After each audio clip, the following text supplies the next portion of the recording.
Hi all big pass ரசிகர்களே என் ஃபாலோவில் subscribe பண்ணிட்டு இருக்க நல்ல ஓகே. அரோராவோட ஃபேமிலியில் அவங்க தான் ஃபேமிலி ஒதுக்கிட்டாங்க. நான் அங்கேருந்து யாரும் வரல. பட் ஆஸ் யூஷுவல் ரியா தியாகராஜனும் ஒரு மொட்டை தலையும் வந்திருந்தாங்க. அவர் யாருன்னு தெரியாது. ஸோ ஒரு ஜிம் ஓனர் அப்படின்னு சொல்லிட்டு பேசிட்டு இருந்தாங்க. அரோரா வந்தாங்க. ரொம்ப ட்ரையாக தான் இருந்தது. ஆனால் அந்த ரியா தியாகராஜன் வந்த போதும் உயிரை வாங்குச்சு ஃபர்ஸ்ட் பிக் பாஸ் இதுலையும். சரி ஏதோ கொஞ்சம் அப்படி இப்படி நல்லபடியாக போய் சேர்ந்தது. ஏதோ 4-5 பாயிண்ட் நல்லபடியாக பேசணும்னு பார்த்தா உள்ள வந்து கிழின்னு பார்வதி கிழிக்கிற மாதிரி ஆரம்பிச்சது நல்லா இருந்தது. ஆனால் முடிவு ரொம்ப கேவலமாக இருந்தது. ஏன்னா பார்வதியை வச்சு செய்ய போறோம் கேட்க போறோம்னு சொல்லிட்டு கடைசியில் அதுக்கு ஆதரவா உள்ள போனோட இதுவும் வந்து அது வலையில விழுந்த மாதிரி இங்க வந்தது. அரோராக்கு வந்து 4-5 திட்டிட்டு அரோராவை டம்மி பண்ணிட்டு அரோராக்கு நீ பிளஸ்ஸா சொல்லணும்னு அவசியம் இல்லை. டம்மி பண்ணாம இருந்திருக்கலாம். அவன் சுபிக்ஷாக்கு தான் வந்து ஃபேவர் கிடைச்சிருக்கணும். அவ தான் நெக்லஸை வந்து இது பண்ணா. உனக்கு போய் எல்லாரும் பாராட்டினாங்கன்றது அது தேவையில்லாத கமெண்ட். கொஞ்சம் தான் அரோரா பத்தி பேசினா. துஷாரை ஏன் லவ் பண்றியா நீ அப்படின்னு வந்து கேட்டது அதெல்லாம் கொஞ்சம் பேக்ல பேசினா. ஆனா அந்த ரவுண்டா உட்காந்து ரிவ்யூ சொல்லும் போது ஒருத்தருக்கு ஒரு ரிவ்யூ சொல்லிட்டு இருக்கோம். ஒழுங்கா சொல்லிட்டு கமெண்ட் இருக்கணும். இல்லைன்னா வந்து கட்ஸ் இருந்தா டேரக்டா பார்வதியை பண்ண தப்பாலத்தையும் நல்லாவே வந்து பிரசன்ட் பண்ணிருக்கலாம். அவ வந்து நல்லா கலாய்க்கிறா பார்வதி. இன்னும் கண்ணெல்லாம் சிவப்பா இருக்கு அப்படின்னு சொல்லிட்டுலாம் இவ்வளவு கலாய்க்கிறா. அது கூட தெரியாது இந்த லூசு. ஃபுல்லா ரியா வந்து தேவையில்லாததெல்லாம் கமெண்ட் பண்ணிட்டு போயிடுச்சு. அதாவது ஃபுல் டிப்ஸ் கொடுத்துச்சு பார்வதிக்கு.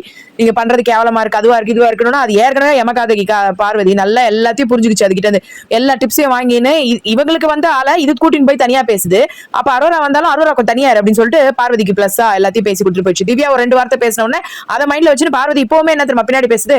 யாருக்கும் வந்தவங்க எல்லாம் இவங்க எல்லாம் கூட்டின்னு போய் பேசிக்கிறாங்க. நீ பண்ணல ரியா தியாகராஜனை கூட்டின்னு போய் பேசுன. இந்த இப்போ ஒன்னு போத்தன்னு ஒண்ணு வந்தது அதை கூட்டின்னு போய் வச்சு பேசுற கமருதீனோட ஃப்ரெண்டு. நீ பண்ணா கரெக்ட், அதே மத்தவங்க பண்ணா தப்புதான். உனக்கு வந்தா ரத்தம், மத்தவங்களுக்கு வந்தா தக்காளி சட்னி. பார்வதி ஜென்மத்துக்கும் திருந்தாது. எல்லாத்துக்கும் காரணம் பார்வதி தான். ஆனா அதை ஹைலைட் பண்ணல. ரொம்ப பப்ளியா துஷார் வந்து ஐ ரூட் யூ அப்படின்னு சொல்லியிருக்கான். அதாவது நான் வந்து உனக்காக ப்ரே பண்ணிக்கிறேன், நீ வின் பண்றதுக்கும் சக்சஸ்க்கா நான் பின்னாடி இருக்கிறேன் அப்படின்னு சொன்னதை வச்சு செரிஷ் பண்ணிக்கிச்சு. அந்த ஒரு மெசேஜ் கிடைச்சதை வச்சு ரொம்ப பப்ளியா தான் பண்ணுது. நான் பார்த்த வரைக்கும் 24/7 பாக்குறேன். எதுவும் பயாஸ்டு கிடையாது, பிஆர் கிடையாது. அரோராவா அந்த பொண்ணு அதுவா தான் இருக்குது.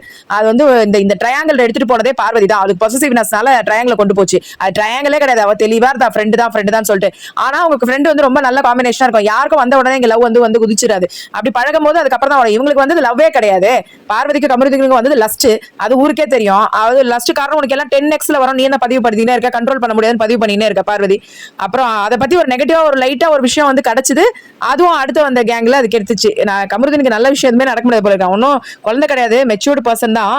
இருந்தாலும் ரியா தியாகராஜன் ஏதாச்சும் பொதுவில் சொல்லிட்டு போறாலும் சொல்லிட்டு அரோரா ஸ்டாப் பண்ணுது. பேச வேண்டாம். கமருதீனை பத்தி சொல்லணும்னு பார்வதி ஏத்தி கொடுக்குது. சொல்லு எல்லாரையும் பத்தி சொல்லு. அதே மாதிரி யார் எதை சொன்னாலும் இது ஒரு வார்த்தை பேசிக்கினே இருக்கு. ஏடங்கள பார்வதிக்கு எக்ஸாக்ட்லி அப்படின்றா. சேஃப் பிளே விளையாடுறான் கமருதீன் சொன்னோன்னு. எவ்வளவு பெரிய துரோகம் இல்ல இது. எப்பயுமே நீ என்ன விட்டு கொடுத்துருவ அப்படின்னு சொல்லுமே கமருதீன் கிட்ட. இப்ப நீ தான் விட்டு கொடுத்துட்டு இருக்க எல்லாரும் வரைக்கும் கமருதீனை. ஆக்சுவலா கமருதீன் வந்து பயங்கரமா இன்ஃபுளுன்ஸ் ஆகிற ஆளு. இப்ப இவங்க வந்துட்டு போனாங்கல்ல, அதுல வந்து வேற மாதிரி இன்ஃபுளுன்ஸ் ஆனா அவங்க ஆளுங்க வரும்போது அவனோட ஃப்ரெண்டு ஃபுல்லா மண்டையை கழுவுனா வேற மாதிரி இன்ஃபுளுன்ஸ் ஆயிட்டான்.